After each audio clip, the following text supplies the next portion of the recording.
Okay, imagine for a second that you're trying to run the complex, hyper-connected modern world using a massive legacy operating system that hasn't had a major structural update in over 75 years. It sounds like a recipe for constant crashing, right?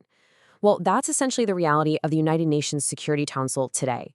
This broken blueprint dictates global wars, peace treaties, and the everyday security for all of us. So let's dive into this explainer and see how the ultimate global authority is trying to govern a 21st century world. Today, we're going to look inside the Security Council, see why it's kind of stuck in 1945, explore the push for reform, look at proposed patches, and finally, evaluate India's specific case for changing the rules of the game. Before we get into the weeds, think about this number for a second. 184. You know, getting anyone to agree on anything in global politics is pretty much a miracle. But recently, 184 out of 193 member nations at the UN General Assembly agreed in complete consensus on one single thing. That massive vote secured India a 2-year, non-permanent seat on the UN Security Council starting in 2021. And honestly, it was their 8th time winning a temporary seat. But it really makes you wonder, despite all that global backing, what actual actionable power did they just win? To figure that out, we kind of need to look under the hood. Part 1. Inside the Security Council, the machine's core. Let's look at how this machinery actually operates. See, the Security Council is the UN's main crisis management body, and it's totally unique. Why? Because it is literally the only global institution that has the teeth, we're talking military action, crippling sanctions, to force legally binding obligations on all 193 member states to maintain international peace. On top of that, if a country wants to join the UN, the Security Council has to recommend them. Want to change the UN Charter? They have to approve it. No new members and no new rules can happen without their absolute green light. Which brings us to the core of the issue, a super rigid 2-tier class system. On one side, you've got the P5, the permanent 5. That's China, France, Russia, the UK, and the USA. They get permanent seats and absolute veto power. Then on the other side, you have the 10 non-permanent members. These seats rotate around the globe, they're completely temporary, and, here's the kicker, they have 0 veto power. So the real administrative power of the whole world, it's locked tightly behind the doors of those permanent 5. To really understand this setup, we have to look back at how it was built. Part 2, a system stuck in 1945, the time capsule. The absolute defining feature of the P5 is the veto. It's the power to unilaterally stop any resolution dead in its tracks. But you've got to remember, the veto isn't just some procedural rule. It's essentially a historical reward. The US and the Soviet Union were the outright victors of World War II, right? Along with the UK, they basically shaped the entire post-war political order.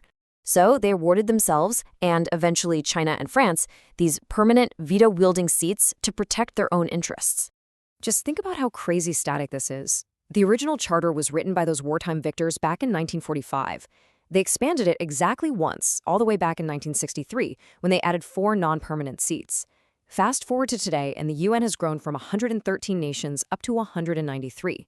The world has literally almost doubled in representation, but the top tier of the Security Council, it remains completely frozen in time. And, well, when a 1945 system tries to run a 21st century world, things definitely start to break down. Part 3. The push for reform, glitches in the matrix. Now, what's really interesting here is this. A staggering 75% of the Security Council's work is focused squarely on Africa. Think about that. Yet Africa holds exactly 0 permanent seats on the council. None.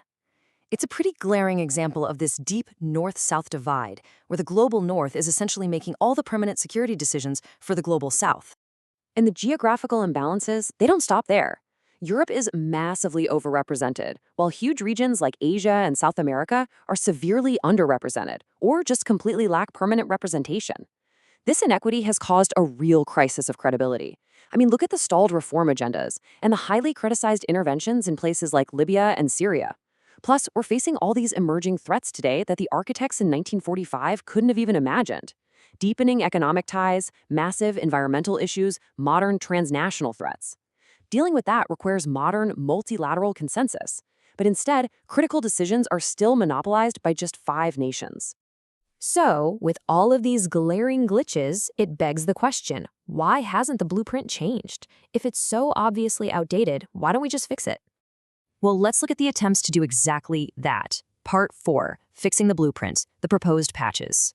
Reformers are currently trying to patch things up in 5 main areas. First, expanding membership to, fix that democratic deficit. Second, tackling the 75-year-old debate over the veto, which, by the way, is totally gridlocked because nobody can agree on who should actually get it. Third, rethinking regional representation, basically maybe giving seats to entire regional blocs instead of single nations to avoid local rivalries. Fourth is transparency, sometimes called Cluster 2 reforms. These actually don't require changing the UN Charter, so the Council is already doing more public meetings and talking with external NGOs, which is great. And fifth, improving how the Council interacts with the wider General Assembly. But the core structural stuff, the membership and the veto, yeah, that remains completely paralyzed. So let's see how this actually plays out in the real world. Part 5. Evaluating India's Case, a real-world audit. Let's put on our auditor hats and impartially review the resume of one major nation actively pushing for a permanent seat. First things first, we have to understand the rationale. Why does India, or frankly, any nation, want this seat so badly? Well, it boils down to 2 main things. First, the practical defense of national interests. Having veto power means you can shield your own interests during regional disputes, say historical tensions with Pakistan, much like current members use their vetoes to protect their own allies. And second, it's just sheer prestige. Getting a permanent seat is the ultimate acknowledgement that a nation has arrived as a global power. And on the world stage, India undeniably brings power to the table. They're actually the 3rd largest military spender on the planet, sitting right behind the USA and China. Plus, they are an established, responsible nuclear power, fully capable of playing a hard power role in international peace and security. But to really put this into perspective, look at their massive physical commitment to the UN itself. 180,000. That's the number of troops India has deployed across 44 UN peacekeeping operations since the program started. They are literally the largest contributor to UN peacekeeping, and they're among the top financial contributors, too. So they aren't just asking for a seat. They've effectively been paying the cost of admission in troops and resources for decades. And if we look at the rest of their resume, it forms a pretty formidable case. Population? They represent roughly 1/6 of all humanity. Economy? By 2019, they were the 5th largest economy, notably overtaking 2 current permanent members, the UK and France. Governance? They offer a continuous, functional democracy, which are values the Security Council is often criticized for lacking. And strategically, they're part of the G4 alliance, partnering with Brazil, Germany, and Japan to mutually back each other's bids. So the metrics are absolutely there.